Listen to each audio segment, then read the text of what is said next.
So okay team, magundak na tag drone survey. Kaya murag nindot gini siya nga lugar nga i-map do. Ready na ang drone engineer. Ang GPS signal po diskusog. Let's go. Ito ginahanglan. So karon ako na bala sa pag map sa processing JS. Excuse me. Hunong sa takabiyot lang. Tingadlo sir, unsa may problema na to diri sir? Operate magul mo sa kuan sa restricted nga kuan airspace sir. Ano ni check mo ba sa inyo kuan? Clearance.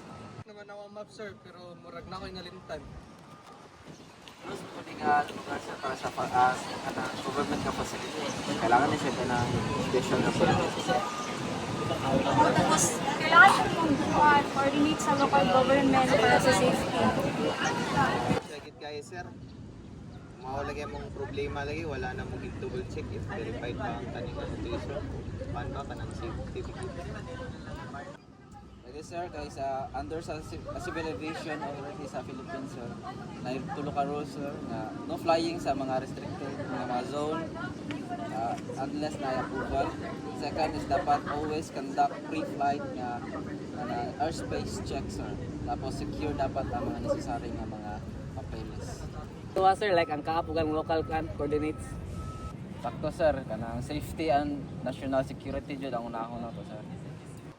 So team, wag kitay mahimo na kay di man ta kapalupad yun. So pangita na lang tag lugar nga safe o approved na area no. Sige sir, i-recheck na ako gamit ang UAV's roll flight map sir. Hindi ka wala ka sir, tabangan lang ka naman mag-coordinate sa mga authorities. Na tayo bagong location sir, and outside siya sa restricted area.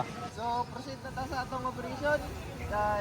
I-maintain lang gito nato ang mean altitude nga 120 meters o kuana visual line of sight ha. Yes sir. Okay, so updated na itong flight path. Ready for mapping na. Ayos na sir, na correction sir na sakto kayo na nga professional sa mga response sa mga automatic sa palagi.